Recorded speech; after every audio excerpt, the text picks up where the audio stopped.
Hello everyone, कसे आहात? मजेत आहात ना? सगळ्यांना श्री स्वामी समर्थ.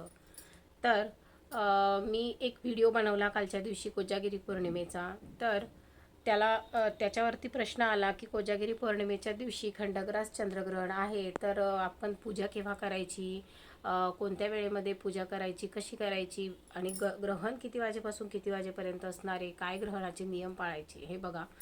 तर हो, 28 ते 29 या 2 तारखांमध्ये खंडग्रास चंद्रग्रहण आहे.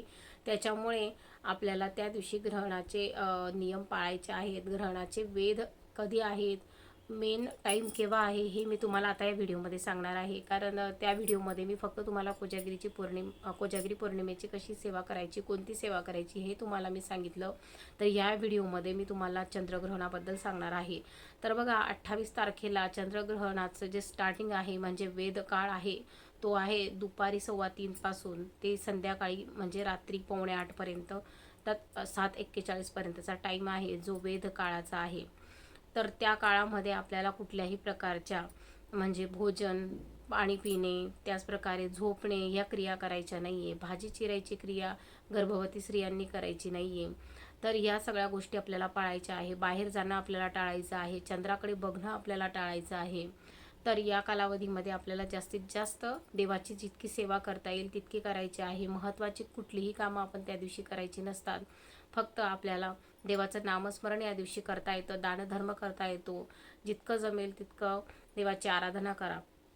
त्याचबरोबर मेन टाईम ग्रहणाचा जो आहे तो रात्री 1:05 ते 2:23 आहे. तर हा 1 तास 18 मिनिटांचा कालावधी खंडग्रास चंद्रग्रहणाचा आहे, जो भारतामध्ये दिसणार आहे. आणि आपल्या सगळ्यांना खंडग्रास चंद्रग्रहणाचे वेध लागलेल्यापासूनचे नियम पाळायचे आहेत. कारण की ह्या टायमामध्ये कसं असतं ना, पृथ्वीची, चंद्राची, सूर्याची खगोलीय स्थिती बदलत असते आणि त्याचे थोडेसे दुष्परिणाम हे वातावरणावरती होत असतात. आणि त्याचे परिणाम हे आपल्या शरीरावरती होतात, मनावरती होतात, मनस्थितीवरती होतात. काही लोकांची मनस्थिती ही बिघडत असते चंद्रग्रहणामध्ये. तर आपल्याला त्याच्यामुळे हे नियम पाळायचे असतात. तर खगोलीय जे लोक असतात ते म्हणतात की नियम पाळण्याची गरज नसते, पण आपण पहिल्यापासून ऐकत आलेलो आहोत की ग्रहणामध्ये आपल्याला हे करायचं नसतं, ते करायचं नसतं. तर ते सगळ्या गोष्टी ज्याच्या त्याच्या पद्धतीने बरोबर आहेत. तर ज्याची जशी मान्यता असेल त्याने तसं वागावं. पण धर्मशास्त्रानुसार असं सांगितलं जातं की ग्रहणामध्ये काही गोष्टी वर्जित आहेत, तर त्या आपण न केलेल्याच चांगल्या. तर आपल्याला 1-2 तासाने काय फरक पडतो, असंही हे चंद्रग्रहण 28 तारखेला दुपारी त्याचे वेध लागत आहे. तेवढ्या वेळात तर आपलं सकाळपर्यंत जेवण वगैरे सगळं आटपून जातं. तर आपण जास्तीत जास्त लोकांचं जेवण 1-1:30पर्यंत आटपून जातं. तर सगळं आटपून झाल्यानंतर आपल्याला दुपारपासून ते 7:45पर्यंत काहीच करायचं नाही आहे.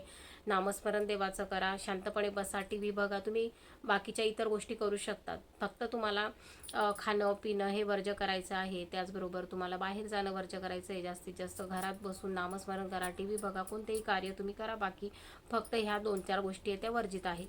त्याचप्रकारे रात्री असंही आपण 12 वाजेनंतर झोपतो किंवा आपल्याला कोजागिरी पौर्णिमा आहे त्याच्यामुळे आपण जागायचं आहे आपल्याला त्या दिवशी. तर 12 वाजता आपल्याला कोजागिरी पौर्णिमेची आपण सेवा करणार आहोत. त्याच्यामुळे आपली सेवा तर त्या दिवशी घडणारच. कारण की कोजागिरी पौर्णिमा आहे, आपल्याला जास्तीत जास्त भगवान विष्णू, माता लक्ष्मी, कुबेर, इंद्र, चंद्र यांची सेवा करायची आहे. आणि मेन जो ग्रहणाचा टायमिंग आहे तो 1:05 ते 2:23 आहे. तर त्या काळात आपल्याला जितकं जमेल तितकं देवाचं नामस्मरण करायचं आहे. झोपायचं, म्हणजे तुम्हाला जर झोप लागत असेल तर त्याला नाविलाज असणार आहे. जर तुम्ही शक्य असाल जागणं तुम्हाला, तर तुम्ही जागा तेवढा वेळ आणि जागरण करून देवाचं नामस्मरण करा.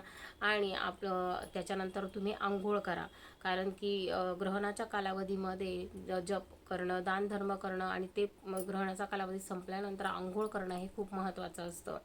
आणि हे सगळं झाल्यानंतर आपण जेव्हा कोजागिरीची पूजा आपल्या घरामध्ये करतो त्यावेळेस आपल्याला देवापुढे नैवेद्य दुधाचा ठेवल्यानंतर त्या थोडासाच दुधाचा नैवेद्य आपल्याला बनवायचा आहे. कारण त्या रात्री ग्रहण असल्यामुळे आपल्याला दूध जास्त प्राशन करायचं नाही आहे. फक्त 1 चमचा दूध आपल्याला प्यायचं आहे, किंवा नाही पिलं तरी चालेल. फक्त देवाला तुम्ही नैवेद्य दाखवून त्याच्यात एक तुळशीपत्र ठेवून तुम्ही केलेलं दूध, तसं तर ग्रहण काळामध्ये काही शिजवायचंही नसतं, बनवायचंही नसतं. तुम्ही फक्त देवापुरता नैवेद्य ठेवला तरी चालेल. पण जर तुम्ही जास्त बनवलेलं असेल तर तुम्ही ते सकाळी प्राशन करू शकता. पण मला तर वाटतं तुम्ही या कालावधीमध्ये काही बनवूही नाही आणि खाऊही नाही, पिऊही नाही, कारण त्या कालावधीत बनवलेलं हे असंही आपल्यासाठी चांगलं नसणार आहे. म्हणून सकाळी आपण ते पिताना शेवटी ते ग्रहण काळात बनवलेलं असणार आहे. त्याच्यामुळे जास्तीत बघा तुम्ही तुमच्या पद्धतीने तुम्हाला काय वाटतं ते. तर ग्रहण काळामध्ये जर तुम्हाला तसं वाटत असेल की काही हरकत नाही, तर तुम्ही रात्रीचं बनवून फक्त देवाला नैवेद्य दाखवून सकाळी ते प्राशन करू शकता. किंवा मग देवाला दाखवल्यानंतर 1 चमचा फक्त तुम्ही, म्हणजे कोजागिरी पौर्णिमा तुमच्या पद्धतीने साजरी झाल्यानंतर तुम्ही 1 चमचा दूध फक्त प्रसाद म्हणून घेऊ शकता आणि बाकीचं दूध तुम्ही हे सकाळी ग्रहण करू शकता. तर अशा पद्धतीने खंडग्रास चंद्रग्रहण हे भारतात दिसणार आहे. त्याचा वेध टाईम तुम्हाला मी सांगितला, म्हणजे स्पर्श टाईम हा दुपारी 3:15 पासून रात्री 7:45 पर्यंतचा आहे. त्याच्यानंतर रात्री मेन जो पुण्यकाळ आहे, मेन जो त्याचा टायमिंग आहे, तो रात्री 1:05 ते 2:23 आहे. तर आपल्याला 28 आणि 29 या 2 दिवशी कुठल्याही प्रकारची महत्त्वाची कामं करायची नाही आहे. थोडंसं जे नॉर्मल कामं आहे तेच करा जास्तीत जास्त, कारण 28 आणि 29 तारखेला ग्रहणानंतरचा दुसरा दिवस जो असतो तो करदिन म्हणून असतो. तर त्या दिवशी आपल्याला महत्त्वाची कामं करायची नसतात. म्हणून तुम्ही जास्तीत जास्त महत्त्वाची कामं एवढ्या 2 दिवसात करूच नका, 28 आणि 29ला. त्याच्यानंतर तुम्ही तुमचे महत्त्वाचे कामं कुठलेही करू शकता. त्याचप्रकारे 3-4 राशींना हे ग्रहण शुभ आहे. मिथुन, कर्क, वृश्चिक आणि कुंभ राशींना हे ग्रहण शुभ आहे. पण इतर राशींनी जरा काळजी घ्यायची आहे. इतर राशींना थोडं त्रासदायक आहे. त्यांनी देवाचं जास्तीत जास्त नामस्मरण करायचं आहे, जप करायचा आहे.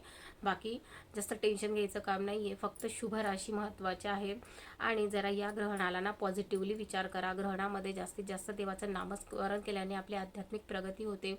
आपले जे मंत्रश्लोक आहे ते उजळून निघतात. आपल्या गुरूंनी आपल्याला मंत्र दिलेला असेल, त्या मंत्राचं जास्तीत जास्त स्मरण या कालावधीत करा. तुमचे गुरु तुमच्यावरती प्रसन्न राहून तुम्हाला खूप सारे आशीर्वाद देतील.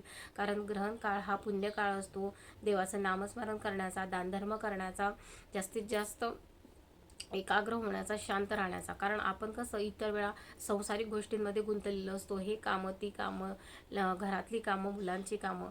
तर या काळामध्ये आपल्याला कुठलीही कामं वर्जित असल्यामुळे आपण थोडंसं मनाला समजवत असतो की ह्या कालावधीमध्ये आपल्याला काम करायचं नाही, फक्त देवाचं नाव घ्यायचं आहे.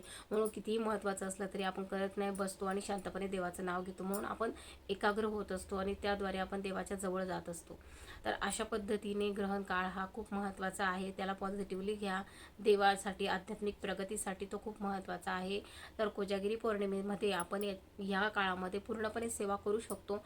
फक्त ग्रहण, बाकीच्या इतर ज्या गोष्टी आहे, मलमूत्र विसर्जन, ग्रहण, संभोग, ह्या सगळ्या गोष्टी थोड्याशा तुम्हाला पाणी पिणे, मलमूत्र विसर्जन हे तर नैसर्गिक क्रिया आहे, ते आपल्याला करणं भाग आहे.